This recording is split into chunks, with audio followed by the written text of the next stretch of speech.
Hello everyone, welcome to the class. I hope कि आप सब लोग ठीक होंगे और पढ़ाई लिखाई भी कर रहे होंगे। डिटर्मिनेंट की डिस्कशन आज की क्लास से स्टार्ट कर रहे हैं हम लोग। लास्ट वाली क्लास में हमने मैट्रिसेस को कंप्लीट किया था, क्वेश्चंस कैसे आते थे, और जो हमने किया उसमें हमने देखा कि कितनी सिमिलैरिटीज थी, या फिर जो भी हमने सीखा उसके बेसिस पे क्या हमसे क्वेश्चन निकल रहे थे।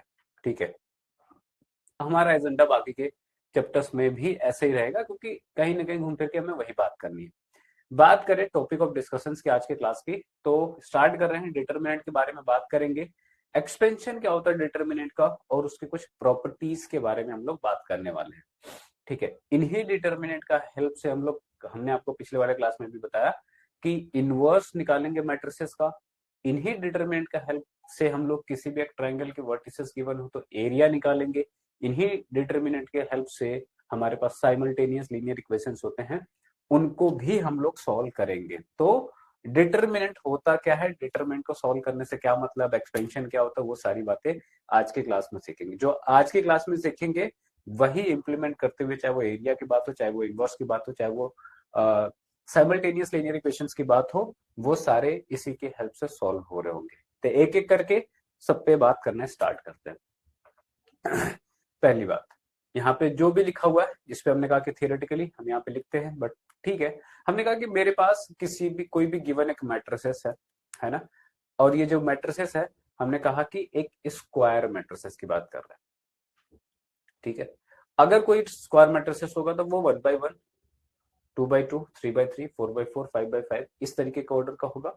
सपोज मेरे पास m by m का मेरे पास एक मैट्रिसेस है ना। mm को दिखाया मैंने कहा कि रो और कॉलम सेम है। ठीक है, अब यहाँ पे aij मेरे पास इस तरीके से एलिमेंट होगा, तो मैंने कहा कि इसी मैट्रिसेस को, जो कि एक स्क्वायर मैट्रिसेस है, इसके डिटरमिनेंट वैल्यू को हम लोग इस तरीके से शो करते हैं।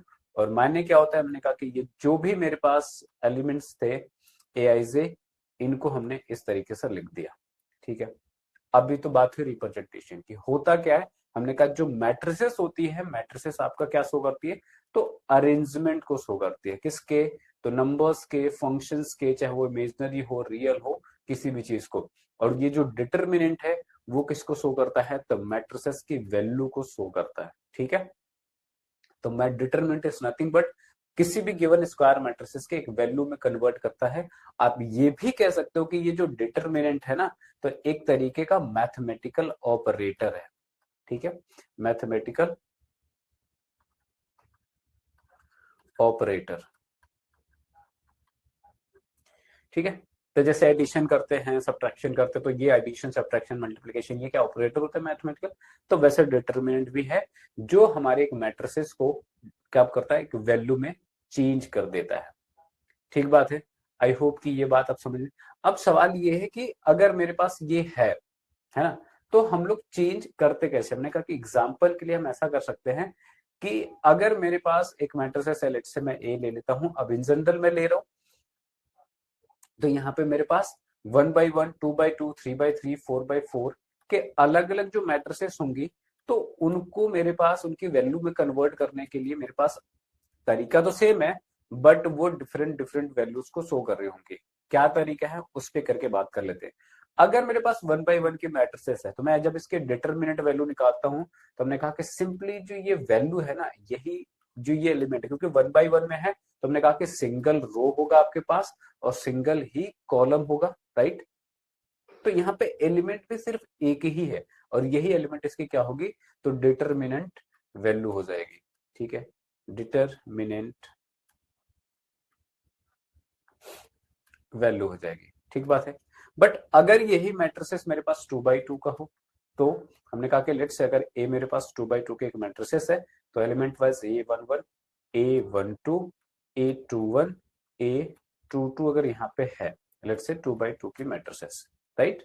तो अगर 2 by 2 की मैट्रिसेस हमने कहा कि डिटरमिनेंट निकालना है, तो डिटरमिनेंट लगाया, और इसको हमने सेम यहाँ पे भी लगा दिया डिटरमिनेंट, A11, A12 और A21 और A22।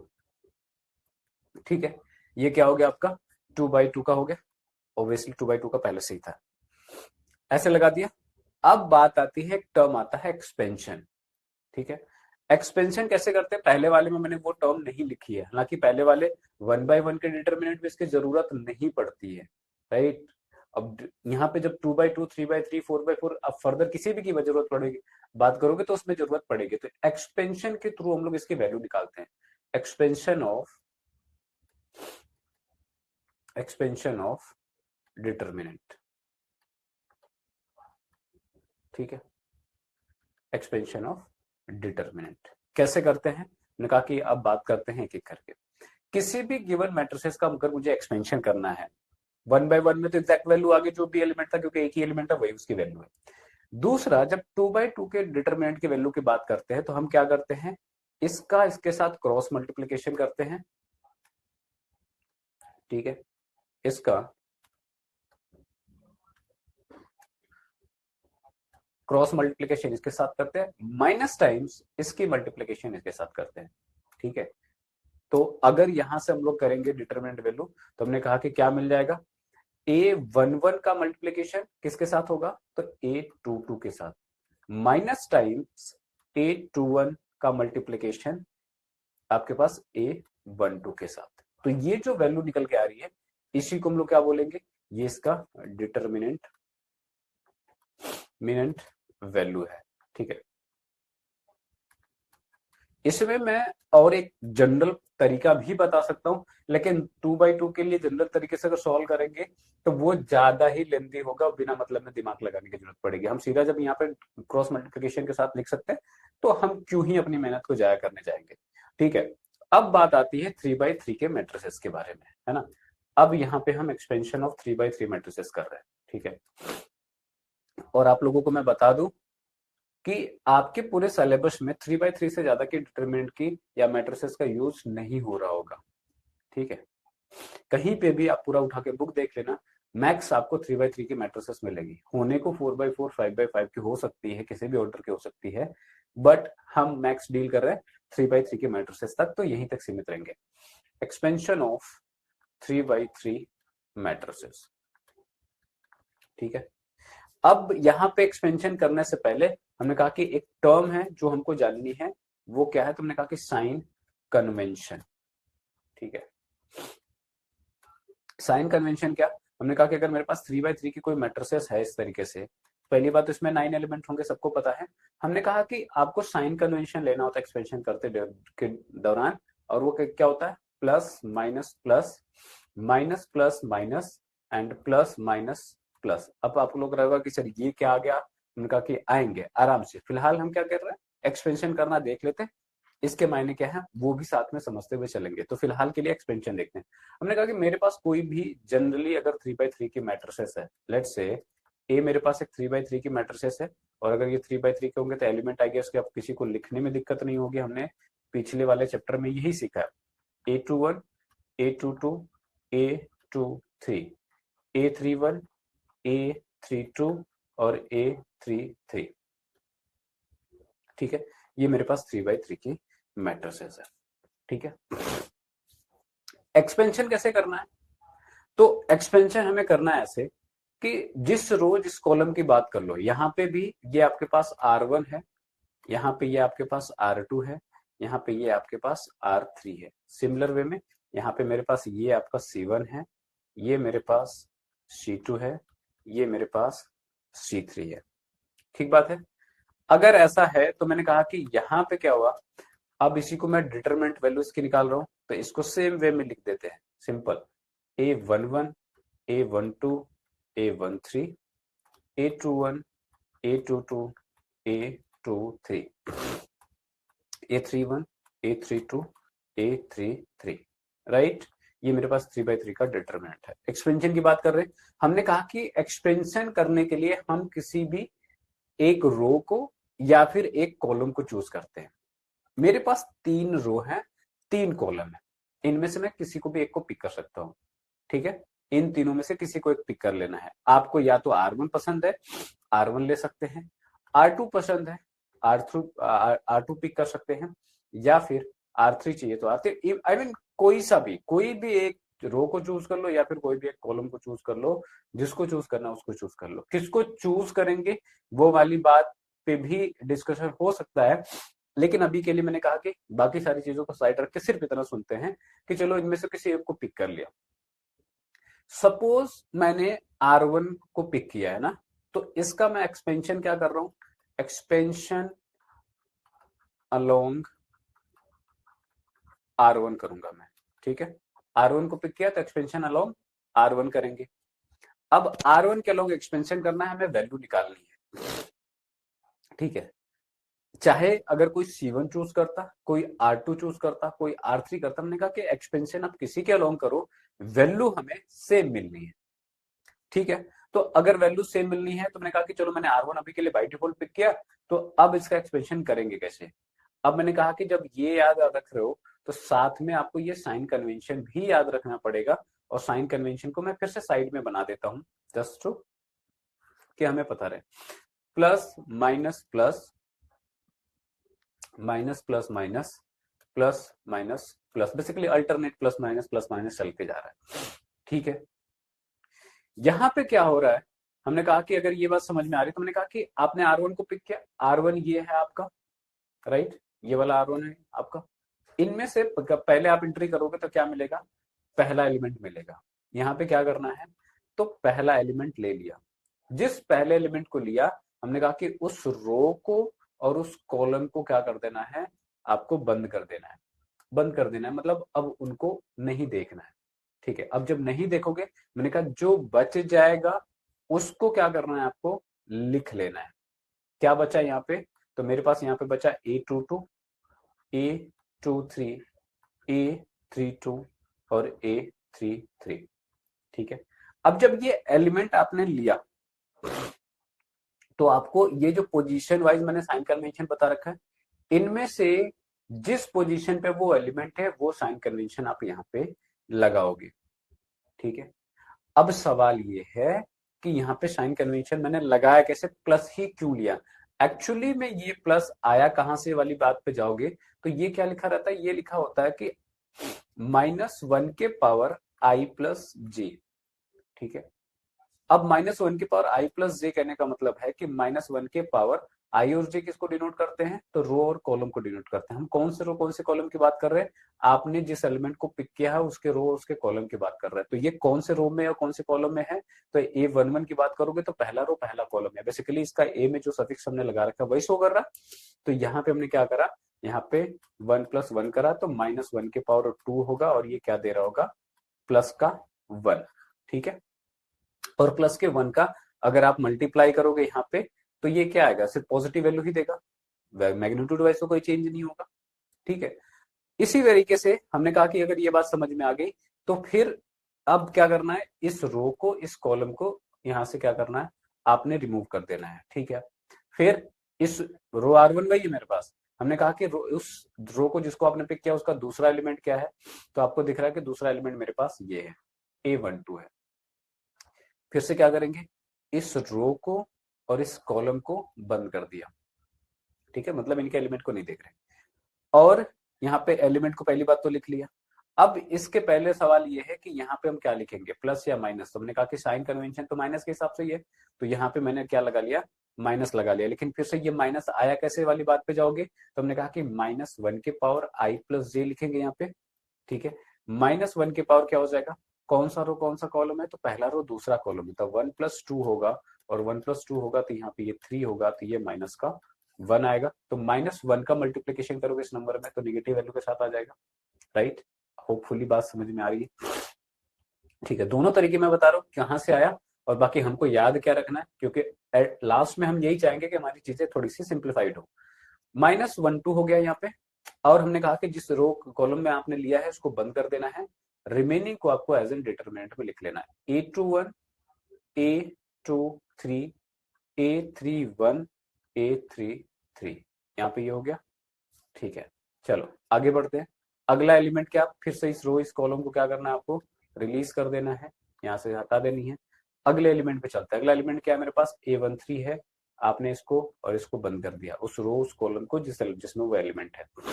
साइन कन्वेंशन क्या आ जाएगा, यहाँ पे प्लस आ जाएगा, और ये क्या बनेगा, A13। ठीक है, प्लस कैसे आया, तो मैंने कहा -1 के पावर 1 + 3 करोगे तो 4 हो जाएगा, और -1 के power even number is positive. ठीक है, जो बच गया उनको लिख लो, तो A21, A22, A31 and A32। ठीक बात है, होपफुली यहाँ तक आप लोग साथ में हो मेरे। ठीक है, बहुत ही सिंपल सिंपल बातें।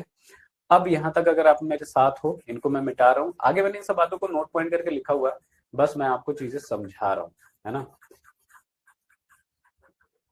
चलो, अगर यहाँ तक आपने कर लिया, तो यहाँ तक करने के बाद मैंने कहा कि आपको क्या मिल जाएगा यहाँ से, तो यहाँ पे A11 मिला। अब ये जो आपके साथ दिख रहे होंगे, ये आपको 2x2 का मैट्रिसेस दिख रहा है क्या, डिटरमिनेंट दिख रहा है क्या, है ना। ये 2x2 का डिटरमिनेंट दिख रहा है, इसी को हम लोग यूजुअली माइनर बोलते हैं, आगे चल के पढ़ेंगे, इसी को ही माइनर बोलते हैं।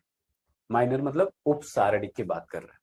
उपसारणिक कैसे, एक एलिमेंट को छोड़ लिया हमने किसी रो किस कॉलम में, उसको छोड़ के जो बच गया डिटरमिनेंट, वो क्या हो गया, उपसारणिक हो गया। ठीक है, तो यहाँ पे इसको माइनर बोलते हैं, आगे चल के ये यूज होगा, अभी वर्ड यूज नहीं होगा। हमने कहा कि अभी फिर से 2x2 का डिटरमिनेंट बचा, तो अब क्या करना है, जैसे हमने 2x2 का एक्सपेंशन किया था, सीधा ये यहाँ पे भी सेम, यहाँ पे भी सेम, यहाँ पे भी सेम। तो यहाँ पे जब करेंगे तो A22 का मल्टीप्लीकेशन किसके साथ, A33 के साथ, माइनस A32 का मल्टीप्लीकेशन A23 के साथ, माइनस A12 का मल्टीप्लीकेशन A21, सॉरी A12 तो आपके पास बाहर है, अंदर मल्टीप्लाई करेंगे तो A33 के साथ, माइनस क्या बनेगा, A31 का मल्टीप्लीकेशन A23 के साथ, प्लस A13 का मल्टीप्लीकेशन, अच्छा यहाँ तो ये तो बाहर हो जाएगा, अंदर ब्रैकेट के अंदर जब मल्टीप्लाई करोगे, सोल्व करोगे तो क्या आएगा, A21 का मल्टीप्लीकेशन A32 के साथ, माइनस A31 का मल्टीप्लीकेशन A22 के साथ। अब ये जितने भी A11 हो, A12, ये सारी क्या होंगी, वैल्यूज होंगी। ठीक है, तो जैसे मल्टीप्लाई करके सॉल्व करेंगे, यहाँ पे मुझे एक वैल्यू मिल जाएगा, लेट्स से ये k है, ये पॉजिटिव नेगेटिव कुछ भी हो, और इसी को हम लोग क्या बोलते हैं, determinant value of given matrices A। ठीक है, अब इसी वैल्यू को हम लोग यूजुअली जब डिटरमिनेंट की बात करते हैं, तो इसी को हम लोग कभी कभी डेल्टा से डिनोट करते हैं, इसी को कभी कभी हम D से शो करते हैं। ठीक है, तो क्या बातें डिस्कस हुई सो फार, एक बारी फिर से आ जाते हैं। यहां तक अभी तक हमने ये डिस्कस किया कि मेरे पास मैट्रिसेस थी, अब मैट्रिसेस क्या थी, तो सिंपली अरेंजमेंट थी। ठीक है, उस अरेंजमेंट को अब हमने वैल्यू में चेंज किया है, कैसे चेंज किया, तो with the help of determinant से। ठीक है, डिटर्मिनेंट क्या है, तो एक तरीके का कह सकते हो कि मैथमेटिकल ऑपरेटर है। ठीक है, वैल्यू में चेंज करने के तरीकों को हम लोग क्या बोलते हैं, कि मैट्रिसेस का एक्सपेंशन करते हैं। एक्सपेंशन आप 1/1, 2/2, हालांकि वैसे तो किसी भी मैट्रिसेस के करते हैं, लेकिन हमने कहा कि कोई भी मैट्रिसेस का अगर मुझे वैल्यू चाहिए, तो पहली बात तो कंडीशन यही थी कि वो स्क्वायर मैट्रिसेस होनी चाहिए। ठीक है, अब 1/1, 2/2, 3/3 मैंने कहा कि ये मैक्सिमम ऑर्डर होगा जो आपको पढ़ना है, तो हमने कहा कि सबका एक्सटेंशन करके देख लेते हैं कि क्या वैल्यू आती है। 1/1 में मुझे सिर्फ एक वैल्यू, एक ही एलिमेंट है, हमने कहा कि वही उसका डिटरमिनेंट हो गया, तो हमने एक्सपेंशन के लिए एज एन टर्म भी यूज नहीं करा। ठीक है, ये जस्ट समझने वाली बात थी। 2/2 के लिए जब बात करी हमने, तो हमने सिर्फ और सिर्फ क्रॉस मल्टीप्लीकेशन से यहाँ पे वैल्यू निकाल दी, ये बात भी समझ में आती है। 3/3 पे गए, तो हमने कहा कि प्रॉपरली अब एक्सपेंशन की बात हम लोग यहाँ पे कर रहे हैं, और उसके पहले मैंने साइन कन्वेंशन आपको बताया। ठीक है, साइन कन्वेंशन कहाँ से आए थे, अगर इस पे और भी थोड़ा डिटेल में आपको समझना, मैंने कहा कि वो मैंने आपको बताई दी, ये -1 के पावर i प्लस जे से होता है, यहाँ पे 1 आएगा, -1 के पावर क्या 1+2 आ जाएगा, -1 के पावर क्या 1+3 आ जाएगा। सिमिलर वे में जब हम बाकी सारे एलिमेंट के लिए भी करेंगे, तो इस तरीके से मुझे साइन कन्वेंशन मिलेगा। करने को हम लोग डायरेक्टली जब एक्सपेंशन करते हैं, तो हम यहाँ पे यूज कर सकते हैं वो चीज, बट मैंने कहा कि जब मुझे पता है कि आना क्या है, तो मैं अपने कैलकुलेशन को और लेंदी क्यों बनाऊंगा। हमारा काम तो यही है ना, कि जितना कम समझ के कम मेहनत में मेरा काम हो जाए इजिली, जिसमें कंफ्यूजन कम हो, कैलकुलेशन कम हो, उतना ही हमारे लिए बेटर है। ओवरऑल मेरा रिजल्ट सही आना चाहिए। तो यहाँ पे मैंने क्या करा, आपको एक्सपेंशन बताया। अब एक्सपेंशन में आपके पास ऑप्शंस थे कि आप R1, R2, R3 या फिर कोई भी रो, कोई भी कॉलम चूज कर सकते थे। ठीक है, तो यहाँ पे मैंने R1 लिया, और R1 के अलोंग एक्सपेंशन करके मैंने आपको दिखाया। ठीक है, कैसे करते थे पूरा। साथ में मैंने कहा कि आप कॉलम चूज कर सकते हो कोई सा भी, आप इसके अलावा कोई भी रो चूज करना चाहते हो वो भी कर सकते हो, सबसे वैल्यूज आपके सेम ही आनी है। ठीक है, होपफुली बात आपको समझ में आ रही, करना वही है। जिस भी अगर कॉलम चूज किया आपने, तो कॉलम का पहला एलिमेंट लो, उस रोज कॉलम को छोड़ दो, जो बच गया वो डिटरमिनेंट लिख लो। ठीक है, फिर दूसरा एलिमेंट लो, सेम काम करना है, उस रोज कॉलम को छोड़ दो, फिर तीसरा एलिमेंट लेना है, फिर उस रोज कॉलम को छोड़ दिया, जो बच गया वो डिटरमिनेंट लिख दिया, फिर क्रॉस मल्टीप्लिकेशन करके यहाँ पे लिख लिया। वाइल डूइंग सो जो भी एलिमेंट आप चूज कर रहे हो उसके करस्पॉन्डिंगली आपको साइन कन्वेंशन लेके चलना है। साइन कन्वेंशन अगर छोड़ोगे, गलत करोगे, तो पूरी कैलकुलेशन गलत होगी। याद रखना, डिटरमिनेंट एक ऐसा चैप्टर है कि पहली बात तो ये इसके आगे का जो भी टॉपिक होगा वो इस पे डिपेंडेंट होगा। इसके हर एक स्टेप की कैलकुलेशन पिछले वाले स्टेप पे डिपेंड करती है। एक स्टेप में गलती मतलब आगे वाले स्टेप में गलती, और ये कॉन्सेप्ट में गलती मतलब दूसरा अगला जो मैं कॉन्सेप्ट आपको बताऊंगा उसमें भी गलती। तो इवन एक गलती पूरे के पूरे कैलकुलेशन, पूरे के पूरे सोल्यूशन में गलती होती है वो, है ना। आंसर गलत होने के साथ साथ मैंने कहा कि स्टेप मार्किंग भी यहाँ कोई करने जाएगा तो अगर आपने पहले स्टेप में गलती की तो पूरे के पूरे स्टेप गलत है, ऐसा नहीं कि बाकी नंबर मिलने चाहिए। ठीक है, तो इसमें जो बड़ी बात है वो यही है कि बड़े केयरफुली, बड़े छोटे छोटे नंबर्स के कैलकुलेशंस होंगी, but while doing so you have to take care that की कैलकुलेशन इज सो राइट। ठीक है, यहाँ पे गलती करोगे फिर मैं क्या, कोई माफ नहीं करेगा इसमें। ठीक है, आई होप कि यहाँ तक बातें समझ में आई है। अब जरा इससे रिगार्डिंग मेन मुद्दे की बात मैंने बता दी, डिटरमिनेंट की वैल्यू कैसे निकालना है, सबसे बड़ा और सबसे इंपॉर्टेंट चीज यही है इस चैप्टर के अंदर। अब इसके एप्लीकेशन से जो बातें होंगी होंगी, तो इसके रिगार्डिंग कुछ बातें हैं जो आपको जाननी है ना। मोस्ट ऑफ आप पहले से भी जानते होंगे। हमने कहा कि पहला कि डिटरमिनेंट को जनरली डी और डेल्टा से डिनोट करते हैं, या फिर अगर आप किसी मैट्रिसेस के बारे में बात करो तो इस तरीके से लगा देते हैं। अब यूजुअली इससे कंफ्यूज नहीं होना, ये मॉडुलस नहीं है। ठीक है, इसको मॉडुलस नहीं बोलना है, this is not modulus, this is determinant. Hopefully आपको ये बात समझ में आ रही होगी। ठीक है, दूसरा हम कहते हैं कि a determinant of nth order consist of n rows and n columns and its expansion contains factorial n terms. ठीक है, अगर मैं यहाँ पे 3x3 के मैट्रिसेस की बात कर रहा हूँ, ठीक है, हमने ये एक्सपेंशन कर दिया है। अब अगर मैं इसमें मल्टीप्लाई करूंगा तो उसमें क्या दिखेगा, मुझे दो टर्म यहाँ पे दिखेंगे, यहाँ पे जब अंदर मल्टीप्लाई करूंगा दो टर्म यहाँ पे दिखेंगे और दो टर्म यहाँ पे दिख रहे हैं। टोटल कितने टर्म्स आ रहे हैं, 6। यहाँ पे जो हमारा स्टेप कह रहा है कि जितने भी ऑर्डर का होगा उसके फैक्टोरियल के बराबर उसके एक्सपेंशन में टर्म्स होते हैं। यार तो यहाँ पे देखो, अगर 3x3 का मेरे पास है अगर डिटरमिनेंट, तो 3 फैक्टोरियल टर्म्स होंगे, और 3 फैक्टोरियल कहने का मतलब है 3 to 1 which is equal to 6 terms की बात कर रहे हैं। और अभी मैंने एग्जैक्टली पीछे ये करके बता दिया कि इसमें कितने टर्म्स आ रहे हैं। तो यहाँ पे मेरे पास 6 टर्म यहाँ पे आ भी रहे हैं, आपने काउंट करके देख लिया। ठीक है, बात करते हैं नेक्स्ट की। कहते हैं कि a determinant of nth order consist n rows and column, जो कि सबको पता है, इसलिए नंबर ऑफ एलिमेंट डिटरमिनेंट में क्या होंगे, n स्क्वायर होंगे। हमने कहा कि मैट्रिसेस के अंदर m बाई n का अगर मेरे पास मैट्रिसेस था तो हम कहते थे कि जो नंबर ऑफ एलिमेंट आते थे वो mn आते थे, दोनों को मल्टीप्लाई करके। अब क्योंकि ये स्क्वायर मैट्रिसेस के बारे में बात हो रही है, m और n दोनों सेम ही होंगे, तो n बाई n कह लो चाहे m बाई n कह लो, m बाई m कह लो, दोनों में अगर जब मल्टीप्लाई करोगे तो n बाई n क्या होगा, स्क्वायर ही होगा। तो जो नंबर ऑफ एलिमेंट्स होंगे आपके पास n स्क्वायर होंगे।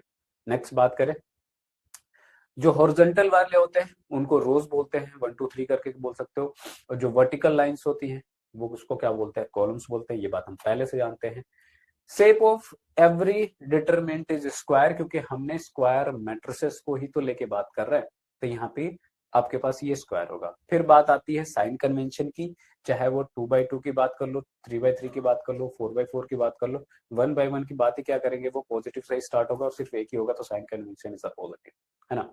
तो यहाँ पे मेरे पास साइन कन्वेंशन ये है, और साइन कन्वेंशन कैसे आया, तो मैंने अभी वो बात आप लोगों को बताई कि -1 की पावर i प्लस जे से करते हैं। अगर 2x2 का मेरे पास हुआ तो यहाँ पे a11 a11 a12 a21 a22 होगा। ठीक है, -1 के पावर पहले में 1 + 1 करोगे तो ऑब्वियसली प्लस का 1 आ जाएगा, दूसरा करोगे 3 आएगा तो माइनस हो जाएगा, यहाँ पे 2 + 1 करोगे तो अगेन माइनस हो जाएगा, और यहाँ पे करोगे 2 + 2 तो पावर 4 हो जाएगा, तो अगेन पॉजिटिव हो जाएगा। तो यही साइन कन्वेंशन हमने कहा 3x3 का हो, 4x4 का हो, 5x5 को, उससे हमें कोई फर्क नहीं पड़ता, हमें पता कि आएगा क्या। ठीक है, करके देख लेंगे, वैल्यू मिल जाएगा हमें। होपफुली बात समझ में आ रही होगी आपको। तो ये मेरे पास साइन कन्वेंशन थे।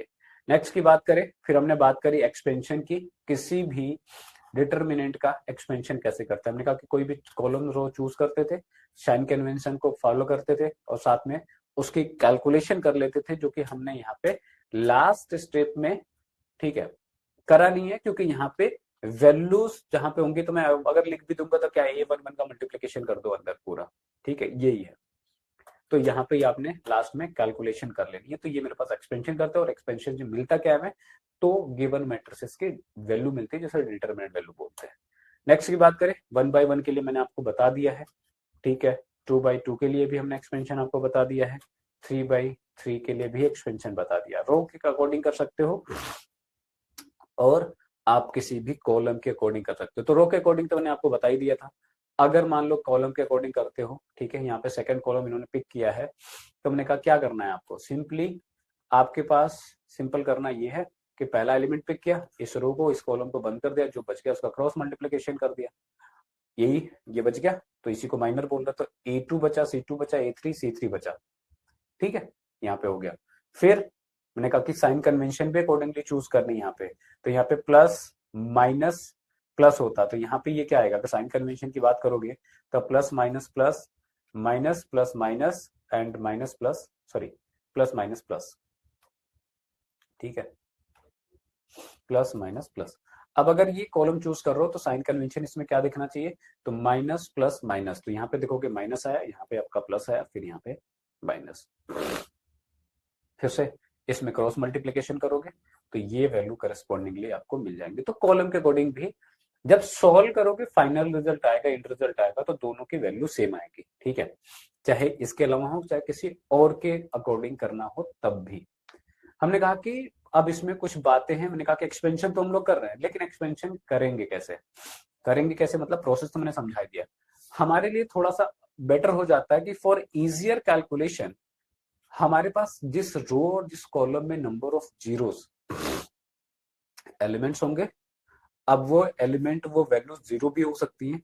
तो अगर मुझे दिखता है कि किसी रो या किसी कॉलम में मुझे जीरोस दिख रहा है, तो मैं वो रो या वो कॉलम चूज करूंगा एक्सपेंशन के लिए जिसमें नंबर ऑफ जीरोस क्या हो, ज्यादा हो। इससे क्या होगा, मेरी कैलकुलेशन आसान हो जाएगी, ठीक है, ठीक है।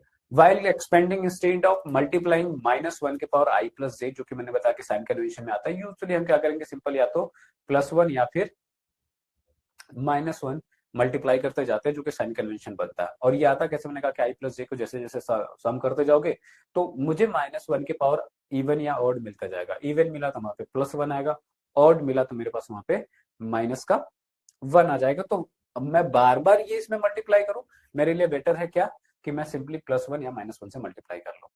थर्ड पॉइंट पे आते हैं, कहता कि अगर मेरे पास कोई भी, अगर इन जनरल A बराबर KB है ना, बेसिकली एक कांस्टेंट से आपने मल्टीप्लाई किया कि स्केलर से मल्टीप्लाई, मैट्रिसेस में करते हैं, A और B मैट्रिसेस है। तो अगर A मेरे पास एक मैट्रिक्स है जो B में K को मल्टीप्लाई करके फाइंड आउट हो रहा है, ठीक है, तो जब उसके डिटरमिनेंट वैल्यू निकालेंगे तो क्या फर्क आएगा, डिटरमिनेंट वैल्यू जब आप निकालोगे उसे एक, तो यहाँ पे लिखोगे क्या, K के power N times determinant value of B, ठीक है। आई होप कि ये बात समझ में आ रही होगी आप लोगों को, ठीक है। नेक्स्ट की बात करें, हमने कहा कि चलो ये तो थियोरेटिकली इतनी सारी बातें होगी, अब थोड़ा सा एग्जैक्टली एक क्वेश्चन लेके देखते हैं कि कैसे सॉल्व हो रहा है ये और वैल्यू कैसे मिल गई। यहाँ पे मेरे पास सपोज इसको मैं क्या बोल देता हूँ, डिटरमिनेंट वैल्यू, यहाँ पे अगर इसको मैं मैट्रिसेस बोल दूं, हालांकि डिटरमिनेंट बोल ही रखा है, कोई बात नहीं, हमको ये सॉल्व करना है, हमको डिटरमिनेंट वैल्यू निकालनी है इसकी। क्या है ये, 1 2 4 1 2 4 3 4 9 2 -1 6, ये मेरे पास हो गया। साथ में हमने कहा कि अब एक्सपेंशन, अब एक्सपेंशन करने के लिए मैंने कहा कि जो जिस रो या जिस कॉलम में आपको मैक्सिमम नंबर ऑफ जीरोस दिखे, यहाँ पे मुझे किसी में जीरो नहीं दिख रहा, फिर मैंने कहा कोई बात नहीं, जो मर्जी वो चूज कर लो। सपोज तो मैं क्या कर रहा हूँ इस बार, मैं थोड़ा चेंज कर रहा हूँ, यहाँ पे लिखता हूं मैं एक्सपेंशन या एक्सपेंडिंग अलोंग, लेट से मैं इस बार C1 को चीज करता, नहीं बोलोगे सर हर बार बोलते रहो, कर तो एक ही रहे। हमने कहा कि C1 के अलोंग अगर मुझे एक्सपेंशन करना तो मेरे पास ये क्या है, C1 है। साइन कन्वेंशन आप यहाँ पे देख सकते हो, क्या था, प्लस माइनस प्लस था, माइनस प्लस माइनस था, प्लस माइनस प्लस था, तो ये प्लस माइनस प्लस आएगा यहाँ पे। क्या करना है, पहला एलिमेंट, अच्छा अब यहाँ पे मैं थोड़ा सा क्या करने वाला हूँ, एक स्टेप आपका और बचा देता हूँ, ठीक है, कैसे, या फिर कर ही लेते हैं। बचा तो देंगे ही, आपको मैं बता देता हूँ कि कैसे आएगा, बट कर लेते हैं। चलो यहाँ पे अगर मैं पहले कॉलम को पहला एलिमेंट पिक करूंगा तो इस रो इस कॉलम को मुझे बंद करना पड़ेगा, और ये एलिमेंट क्या है 1 है। साइन क्या लगाऊंगा, तो यहाँ से प्लस लग दिख रहा मुझे, और जो डिटरमिनेंट बच गया वो क्या है 4 9 -1 और 6। फिर अगला माइनस, फिर अगला एलिमेंट क्या है 3 है। इस रो इस कॉलम को बंद कर दिया मैंने, जो बच गया वो क्या क्या बचा मुझे, तो यहाँ पे 3 आ गया, जो बचा वो है आपका 2 4 -1 और 6। अगला प्लस माइनस फिर से प्लस, अगला एलिमेंट क्या है तो 2 है मेरे पास यहाँ पे, ठीक है। तो इस रो इस कॉलम को बंद कर दिया और यहाँ पे 2 लिख लिया, जो बच गया उसको लिख लो 2 4 4 9। क्या करना है, क्रॉस मल्टीप्लीकेशन करके लिख लो, +1 4 × 6 करोगे तो क्या मिलेगा 24, माइनस -1 × 9 करोगे तो क्या मिलेगा माइनस का 9, -3 यहाँ पे करेंगे तो 6 × 2 = 12, माइनस -1 × 4 करोगे तो माइनस का 4, +2 यहाँ पे करोगे तो 9 × 2 करोगे तो 18 आ जाएगा, -6 4 × 4 = 16, ठीक है। तो यहाँ पे +1, यहाँ पे करोगे तो ये 24 + 9 आ जाएगा, -3 यहाँ पे 12 प्लस का 4 आ जाएगा, +2 18 - 16 करोगे तो यहाँ पे 2 आ जाएगा। तो 24 प्लस का 9 करेंगे तो यहाँ पे आएगा 33, 1 से मल्टीप्लाई करोगे तो सेम बात मिलेगी, -12 + 4 = 16 और 16 × व्हाट 3 क्या आएगा 48, +2 × 2 = 4। सॉल्व कर लो, जो भी वैल्यू आपको मिल जाए। तो वैल्यू क्या मिल रही है यहाँ पे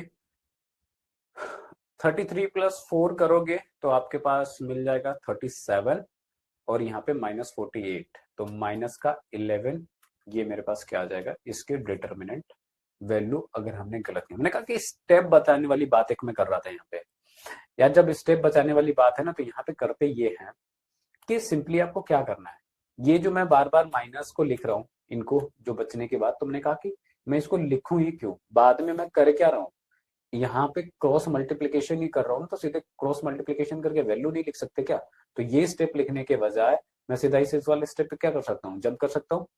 तो आगे से मुझे अगर मेरे पास कोई क्वेश्चन मिलता है तो मैं सीधा जंप करूंगा, रेदर कि मैं एक स्टेप अपना बढ़ाऊं, है ना, एक स्टेप कम करने की कोशिश करेंगे, एक स्टेप को बढ़ाएंगे नहीं। बात करते हैं नेक्स्ट की। तो आई होप कि यहाँ पे आपको ये बातें समझ में आ गई कि किस तरीके से डिटरमिनेंट को सॉल्व करना है, ठीक है। चलो नेक्स्ट की बात करते हैं कुछ प्रॉपर्टीज की। प्रॉपर्टीज, पहली प्रॉपर्टी क्या कहती है कि अगर आपके पास कोई गिवन मैट्रिसेस ए है, आपने उसका ट्रांसपोज करा और उसकी डिटरमिनेंट वैल्यू निकाल दी, ठीक है, तो उसमें जो आप वैल्यू निकालोगे उसके ट्रांसपोज करके वैल्यू निकालो, या फिर डिटरमिनेंट निकाल के उसके वैल्यू ट्रांसपोज करो। अब हालांकि वैल्यू का ट्रांसपोज करोगे क्या, तो बेसिकली कहने का मतलब यहाँ पे ये है कि आपके पास ट्रांसपोज से किसी डिटरमिनेंट की वैल्यू पे कोई फर्क नहीं पड़ता है, ठीक है। आई होप की बात समझ में आ रही है। दूसरा, if we interchange any two rows, ठीक है, और columns, the sign of determinant changes. अगर हम किसी भी दो रो या किसी दो कॉलम को आपस में इंटरचेंज कर दें, यहाँ पे प्रॉपर्टी मैंने वैसे लिखी है, हो सकता है आपसे ऑब्जेक्टिव में पूछ ले, बट हमने कहा कि एक टर्म चीज मैंने लास्ट वाले उसमें भी यूज करा था जब मैट्रिसेस पढ़ रहे थे, तो हमने कहा कि जो मैट्रिसेस होती हैं उसमें हम लोग एलिमेंट्री ट्रांसफॉर्मेशन लगाते हैं। अब जब एलिमेंट्री ट्रांसफॉर्मेशन लगाते थे तो बहुत सारे रो कॉलम को आपस में इंटरचेंज करने से लेके बहुत सारी चीजें होती थी, अब वो चीजें हट गई हैं, तो यहाँ पे ये भी चेंज करने वाला भी फंडा चेंज हो चुका है, यहाँ पे ये यूज नहीं होगा। अगर बाय ऑब्जेक्टिव में डायरेक्टली पूछ लेता कहीं पे तो वो हो सकता है, इसलिए मैंने यहाँ पे रखा हुआ है इसको। तो कभी भी दो रो या दो कॉलम को आपस में इंटरचेंज कर देंगे तो जो डिटरमिनेंट की वैल्यू का साइन होता है वो चेंज हो जाता है। If any two row or any two column in a determinant are identical or proportional, then the value of determinant is 0। कभी भी आपको अगर ऐसा मिले, लेट्स से मेरे पास एक मैट्रिक्स है डिटरमिनेंट या डिटरमिनेंट जो भी कह लो, यहाँ पे मैंने 1 1 1 लिखा हुआ है, यहाँ पे भी 1 1 1 लिख दिया, यहाँ पे 2 7 या 2 4 7 लिख दिया। अगर ऐसा कहीं पे दिखे तो इसकी वैल्यू आप सीधा क्या करोगे, 0। कोई भी दो रो या कोई भी दो कॉलम अगर आपको सेम दिख जाए, क्या करना है, डिटरमिनेंट निकालने की जरूरत नहीं है, वो सीधा का सीधा क्या हो जाएगा, आपके पास 0 वैल्यू ही दे रहा होगा। ठीक बात है। नेक्स्ट की बात करें, नेक्स्ट कहता है कि by multiplying a determinant by k means multiplying the elements of only one row या फिर वन कॉलम बाई k। अगर किसी डिटरमिनेंट में आप क्या कर रहे हो, किसी स्केलर से मल्टीप्लाई कर रहे हो, तो एक्चुअली में क्या है यहाँ पे, ये पॉइंट लिखने का क्या मतलब है, हमने आपको मैट्रिसेस के लिए बताया कि अगर आप k से मल्टीप्लाई करते थे तो वो आप हर एक एलिमेंट में जाके इस k से मल्टीप्लाई करते थे। यहाँ पे डिटरमिनेंट के केस में ऐसा बिल्कुल भी नहीं है। ठीक है, क्यों नहीं है, हमने कहा कि अगर किसी भी डिटरमिनेंट में आप मल्टीप्लाई कर रहे हो तो वो जो कांस्टेंट है, जो स्केलर है, या तो वो किसी एक कॉलम में, ठीक है, या फिर एक रो में ही मल्टीप्लाई होता है। ठीक है, next, if we multiply each element of a row or column of a determinant by constant, then the value of determinant is multiplied by k। क्या कर रहे हैं, किसी एक रो या किसी एक कॉलम में अगर आप k से मल्टीप्लाई करो तो जो वैल्यू में चेंजेस आएंगे वो k टाइम्स हो जाएगा। अब एक्चुअली में थोड़ा सा पीछे से मैं आपको करवाऊं, एक मैंने प्रॉपर्टी बताई है कि अगर मेरे पास a बराबर क्या था, k टाइम्स b था, हमने कहा कि वैल्यू जब निकाली तो ये k की पावर n हो गया था और यहाँ पे डिटरमिनेंट वैल्यू b था। अब यहाँ पे b n जो है, तो हमने कहा कि जो b मैट्रिसेस है उसका ऑर्डर शो कर रहा। ठीक है, अगर n बाई n का है, क्योंकि n स्क्वायर मैट्रिसेस होगा, तो ये k की पावर n हो जा रहा है।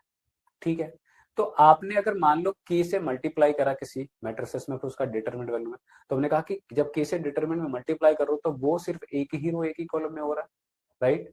तो हम कॉलम अगर कॉमन भी लेंगे तो वो k टाइम्स बाहर आएगा।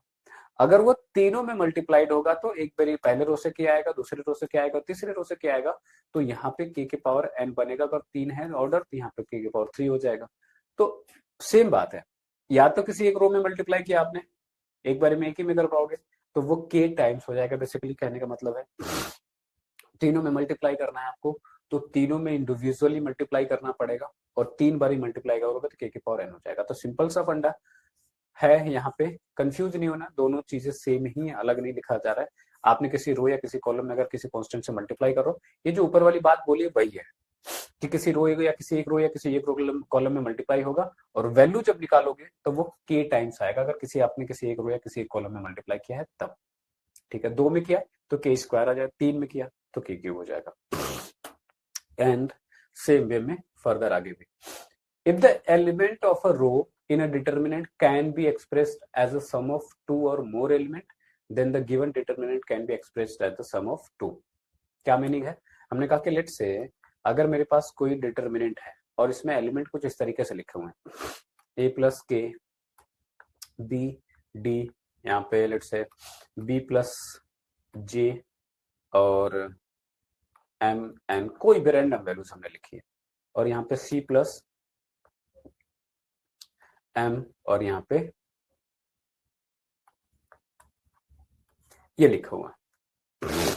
तो यहाँ पे मुझे दिख रहा है कि कॉलम 1 में क्या हो रहा है, जो मेरे पास एलिमेंट्स हो उसमें कुछ ना कुछ मेरे पास कुछ एडिशनल में है। ठीक है, कोई कांस्टेंट है, कोई वैल्यू है, हो सकता है कोई वेरिएबल हो, कुछ भी हो। अगर एडिशन में वहां पे मेरे पास टर्म्स लिखे हैं तो बेसिकली सिंपल मैं इसको क्या कर सकता हूँ, इसको मैं दो डिटर्मिनेंट के टर्म में ब्रेक कर सकता हूँ। और कैसे करूंगा, तो यहाँ पे लिख दिया मैंने A B D, B M N C Z W plus, ध्यान देना, अब यहाँ पे ये जो दूसरे वाले एलिमेंट है उसको मैंने लिखा के जे एम और यहाँ पे बी एम जेड और यहाँ पे डी एन डब्ल्यू। ठीक है, मान लो किसी और में भी ये होता, दूसरे कॉलम में भी होता, उसको एक बार और ब्रेक कर सकते थे। ठीक है, अगर ये रो में चेंजेस होते तो रो में आप उसी तरीके से एडिशनली कर सकते हो, और अगर कॉलम में है तो कॉलम में भी कर सकते हो, जैसे मैंने यहाँ पे किया है। ठीक है, तो if element of a row in a determinant can be expressed as a sum of two or more elements, then the given determinant can be expressed as a sum of two or more element. Next की बात करें तो next is कि if all the elements of row और a column are 0, then the value of determinant is 0. Obvious सी बात है, इसमें बहुत कुछ दिमाग लगाने की जरूरत नहीं है। हमने कहा कि अगर मेरे पास ऐसा डिटरमिनेंट है जिसमें कि एक रो या एक कॉलम 0 हो, है ना, यहाँ पे आप लिख सकते हो ऐसा, ठीक है। हमने कहा कि इसकी वैल्यू 0 आएगी।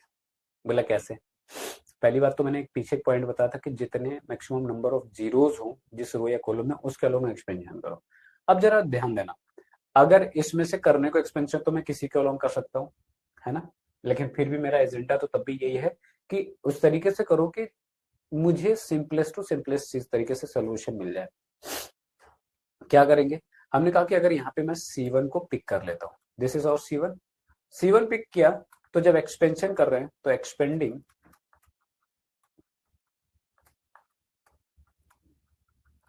अलोंग C1, है ना। तो एक्सपेंशन अगर हम C1 के अलोंग करेंगे तो क्या मिलेगा? पहले मेरे पास जो एलिमेंट दिख रहा है मुझे ये दिख रहा है, इस रो इस कॉलम को बंद किया तो पॉजिटिव 0 टाइम्स यहाँ पे ये क्रॉस मल्टीप्लीकेशन करके लिखा, ठीक है। अब जरा समझो, सॉरी, तो यहाँ पे माइनस लगाएंगे, फिर दूसरा एलिमेंट लेंगे, फिर रो फिर कॉलम को बंद करेंगे, जो बच जाएगा इसके अंदर, फिर प्लस लगाए, फिर तीसरा एलिमेंट भी 0, सिमिलर वे में।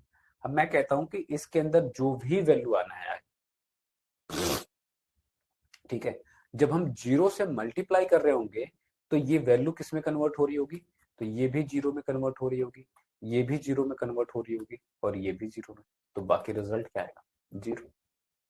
इसी तरीके से जब मैंने कहा कि जिस रो या जिस कॉलम में मैक्सिमम जीरोस हो रहे हैं, अगर हमें उसमें करना है ना, तो जहां जहां पे 0 जो एलिमेंट होगा उसके साथ वाला जो टर्म है ना, वो पूरा तो 0 ही में कन्वर्ट हो जाएगा। तो मुझे वो वाले एक तरीके से स्टेप को सॉल्व करने की जरूरत नहीं पड़ेगी, बाकी दो को मैं कर लूंगा। अगर 2 स्टेप में 0 है, मैंने कहा कि 2 0 हो जाएंगे, बाकी थर्ड बचेगा। बाकी सब में 0 हो गया, किसी एक रो किसी कॉलम में, तो मैंने कहा कि वो तो वैसे भी 0 हो रहा है, ठीक है। तो हम जब चूज कर रहे हैं, हमको चूज ही वो रो या कॉलम करना है जिसमें जीरोस मुझे दिखे। अगर किसी में सारे 0 दिख रहे हैं तो ऑब्वियसली सीधा का सीधा वो डिटर्मिनेंट वैल्यू ही आपके पास क्या हो जाएगा? 0 हो जाएगा, ठीक है।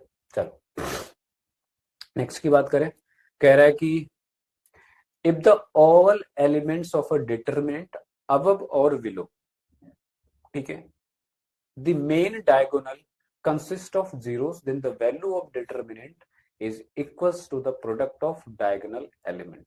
सिंपल सी बात ये कह रहा है कि अगर मेरे पास कोई भी एक डिटर्मिनेंट है, ये इसका डिटर्मिनेंट है, मान लो कि 1 2 3 ये इसके डायगोनल एलिमेंट है, इसमें या तो ये ऊपर वाले एलिमेंट सारे, है ना, या फिर नीचे वाले कोई भी, अगर वो टोटल सारे 0 हो जाए, यहाँ पे चाहो तो लिख लो क्या होगा, लेट्स से यहाँ पे 4 लिख लेता हूँ, यहाँ पे 3 लिख सकता हूँ, यहाँ पे मान ले 5 लिख दिया, ये मैंने बनाया। अब ये मुझे दिख रहा है कि डायगोनल के ऊपर वाले एलिमेंट 0 है, तो कह रहा है कि जो वैल्यू आएगी डिटर्मिनेंट की, वो इन डायगोनल वाले एलिमेंट के मल्टीप्लीकेशन से ही आ जाएगी, सीधा का सीधा। बोलोगे कैसे? हमने कहा कि एक्सपेंशन करके देख लो। अब जब एक्सपेंशन करने की बात मैं कर रहा हूँ तो मैं क्या चूज करूंगा? या तो मैं R1 पिक करूंगा क्योंकि इसमें मुझे 2 0 दिख रहे हैं, या फिर मैं C3 पिक करूंगा क्योंकि इसमें मुझे 2 0 दिख रहे हैं। तो अगर R1 पिक करते हो तो मैंने कहा कि 1 आएगा, और इस रो और इस कॉलम को छोड़ देंगे तो बचेगा क्या? क्या बचेगा? 5 का मल्टीप्लीकेशन इसमें, इसका मल्टीप्लीकेशन इसमें, तो 3 इंटू 2 इज 6 माइनस 5 इंटू 0, ऐसे ही बचेगा, राइट? ठीक है। अब जब अगला करूंगा तो ये मुझे मिल जाएगा यहाँ पे 0 मल्टीप्लाइड बाय जो भी बॉक्स में आ जाए, ये भी 0 मल्टीप्लाइड बाय बॉक्स में जो भी आ जाए, तो ये दोनों टर्म तो 0 हो गया ना, बचा क्या है यहाँ पे? और जब यहाँ पे लिख रहा हूँ तो यहाँ पे मैं कहता हूँ कि मल्टीप्लीकेशन पूरा करके नहीं लिखते हैं, और यहाँ पे अगर मैं लिखूंगा तो 2 इंटू 3 माइनस 5 इंटू वॉट 0 लिखूंगा। तो अगर आप पूरा मल्टीप्लीकेशन करोगे तो ये 1 इंटू 2 इंटू 3 ही तो लिखा होगा, विच इज 6।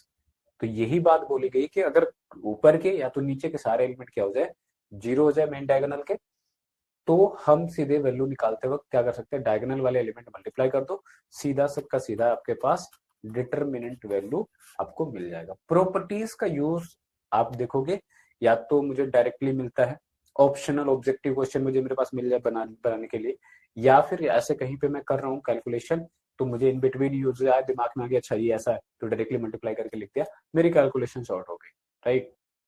चलो नेक्स्ट की बात करें, कह रहा है कि on interchanging the row and column, a different matrix is formed, but in determinant it does not changes the value. अगर आप किसी भी मैट्रिसेस में रो और कॉलम को चेंज करते हो तो मैट्रिसेस बदल जाती है, लेकिन अगर वैल्यू वाइज अगर आप बात करोगे, उसके डिटरमिनेंट वैल्यू निकालोगे तो उसमें कोई फर्क नहीं पड़ता है। ठीक है, नेक्स्ट कहता है कि a square matrix A such that के determinant is not equal to zero is called non singular matrix. If determinant value is zero that the matrix is called singular matrix। जब हम इनवर्स का discussion करेंगे तो वहां पे singular और non singular का डिस्कशन आएगा।